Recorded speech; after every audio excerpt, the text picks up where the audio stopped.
निरंतर अपने साथ मत रखिए, नहीं तो ये कुछ नहीं करने देगा आपको। तुमको पता नहीं कि ये मोबाइल तुम्हारे किस तरह से तुम्हें विनाश, तुमको बर्बाद कर। मोबाइल है बड़ी अच्छी चीज, 2022 सूचना का युग है, सूचना का कितनी यूजफुल चीज है। इसकी बड़ी खतरनाक आदत है, वो आपको अभी एहसास नहीं होगा। ये आपकी जो कंसंट्रेशन की क्षमता है ना, उसको मार देगा। कंसंट्रेशन एक बार खत्म हुआ, मतलब टूटा, बिखरा, उसको दोबारा बनाना बहुत मुश्किल था। जय हिंद फ्रेंड्स। 2022 सूचना का युग है, सूचना का। जैसे अब तो मोबाइल, आप सारे लोग मोबाइल रखे होंगे, हम नहीं रखते मोबाइल अपने पास, हम क्लास में रखते ही नहीं। आप कहीं भी पता कर लीजिए, मैं क्लास लेने आता हूं तो मैं मोबाइल अपने साथ नहीं रखता। मैं मंदिर के अंदर जा रहा हूं, मैं मोबाइल लेके नहीं जाऊंगा। हाँ, मैं मूवी देखने जा रहा हूं तो मोबाइल लेके बैठूंगा मैं। तुमको पता नहीं कि ये मोबाइल तुम्हारे किस तरह से तुम्हें विनाश, तुमको बर्बाद कर। मोबाइल है बड़ी अच्छी चीज। अब जैसे मुझे इकोनॉमिक सर्वे पढ़ने की जरूरत नहीं होती, देश के बड़े बड़े इकोनॉमी के टीचर हैं, सबका लेक्चर अपलोड हो जाता है यूट्यूब पे। इकोनॉमिक सर्वे आया, 10-12 टीचरों ने समझाया, उसको सुन लीजिए। कितनी यूजफुल चीज है। लेकिन मोबाइल को निरंतर अपने साथ मत रखिए, नहीं तो ये कुछ नहीं करने देगा आपको।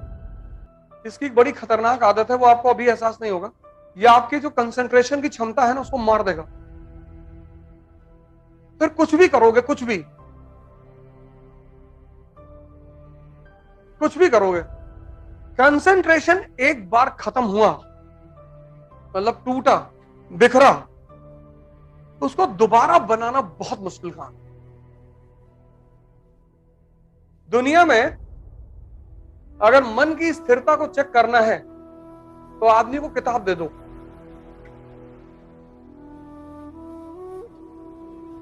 मन जो है ना, सारी किताबों को अब्सॉर्ब नहीं करता। किसी के मन की स्थिति चेक करनी है, उसे किताब दे दो। कुछ लोग एक पेज पे सोने लगेंगे, कुछ 2, कुछ 5, कुछ 8, क्योंकि अगर वो समझेगा नहीं तो वो सोने लगेगा। ये उसकी बड़ी खास बात है। इसलिए आज लोगों के लिए किताब पढ़ना बहुत मुश्किल हो गया है।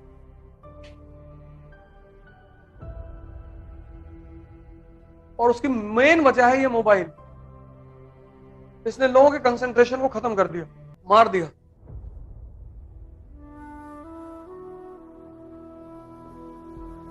लाइब्रेरी मूवमेंट में क्या होता था?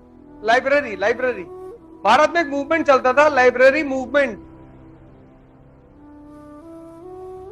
लाइब्रेरी मूवमेंट क्या होता था कि हर गांव में एक न्यूज़पेपर आता था, एक कम्युनिटी रूम होता था, वहां पे एक चारपाई रखी होती थी, और उस गांव का जो पढ़ा लिखा आदमी होता था वो उस पूरे न्यूज़पेपर को पढ़कर गांव के लोगों को सुनाता था। 4-5 गांव के लोग मिलकर आते थे सुनने के लिए। यह परंपरा आज भी जारी है इस देश में। सुबह 6 बजे लोग चाय की दुकान में पहुंच जाते हैं, और जितना अच्छा करंट अफेयर उनका है उतना तैयारी करने वालों का नहीं,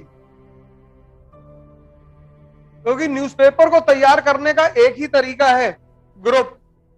ये जो छोटी छोटी चाय की दुकानें बनी थी, यही तरीका ही था न्यूज। आज भी गांवों में प्रथा, आज भी शहरों में भी है कि सुबह 6 बजे लोग आ जाते हैं घर से, और एक आदमी पेपर पढ़ता है, और फिर 4 लोग बैठ के एनालिसिस करते हैं।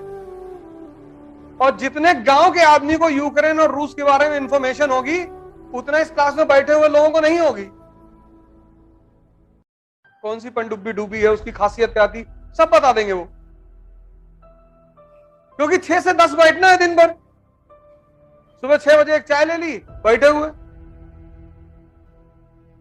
और 4 लोग रूस की तरफ से हैं, 2 यूक्रेन की तरफ से। यार जेलेंस्की बहादुर जो है ना, डटा हुआ है, दूसरी पार्टी करेगी, मार रहे हैं सब पटक के। वहां ऐसे थोड़ी बहस होती है, वहां तो लीगल भाषा में होती है। आजकल तो मारपीट भी हो जाती है। लेकिन एक बार मैं बार बार आपसे कहता हूं कि पढ़ने लिखने से कुछ नहीं होता ही नहीं। पढ़ाई का एक ही उद्देश्य है, दिमाग को खोलना। E = E। Education is equal to enlightenment. मतलब जब तुम स्कूल से निकलो तो तुम्हें देखकर चीजें समझ में आनी चाहिए।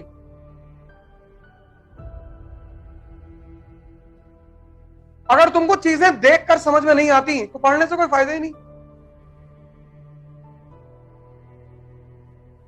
कुछ नहीं होता पढ़ने से, कुछ होता ही नहीं।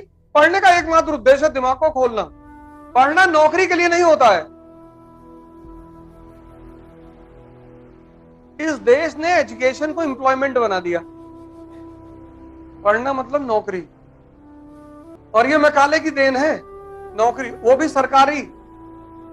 22 साल का लड़का यहाँ डिप्रेशन में। जानवर की जो योनि है वो निकृष्ट योनि मानी गई है, क्योंकि वहां उत्थान का कोई रास्ता नहीं। जानवर इंद्रियों पर पैदा हुआ, इंद्रियों पर मरेगा। मनुष्य एकमात्र प्राणी है जो इंद्रियों पर पैदा तो हुआ है, लेकिन इंद्रियों से उठकर वो अपनी चेतना तक जा सकता है। मतलब भगवान बनने की क्षमता है उसके अंदर। ये धर्म का उद्देश्य है।